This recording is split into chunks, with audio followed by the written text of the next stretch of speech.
Hi, I'm Miley Alicia, and in this tutorial we're going to do a quick 2 simple easy knots for the end of our threads before we start stitching.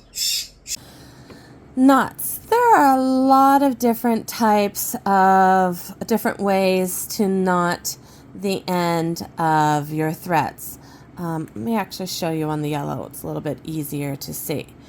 One of my favorite, I learned it as a tailor's knot, is you take the thread, you wrap it twice around your finger, holding on to it. So I've got it, wait a second. So wrap it twice, holding on, and then I roll it so you can actually see the fibers roll across each other.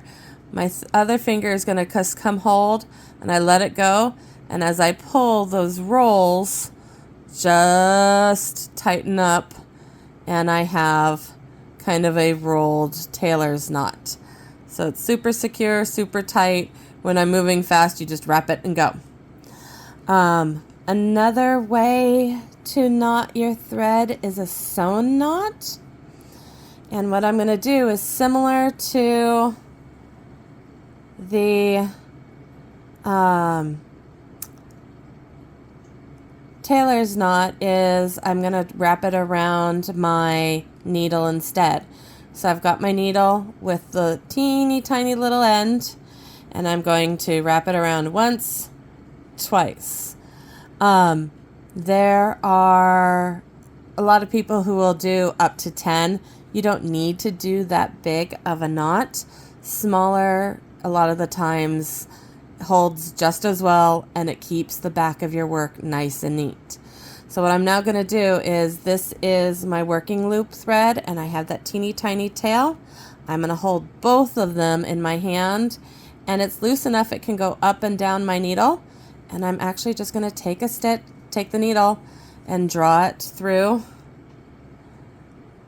those loops, and they're going to do the same as the first one, kind of draw up and do a little knot at the end.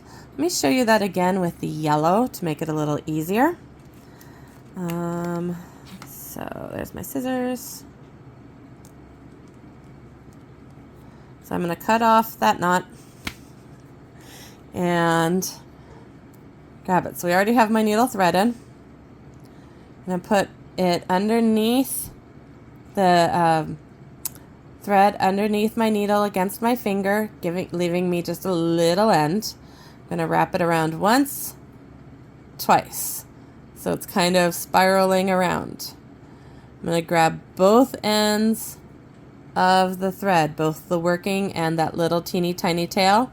So it can go really super tight, or you can loosen it up a little bit on your needle, but it does slide. And then I'm going to pull my needle with my working end through, making sure it slides all the way off. And then don't let go over here, but you're going to start to work through. Sometimes it's easier just to pull once, and just let it spiral around, and I'm just keep pulling until I just have the two ends, and I've pulled a little knot.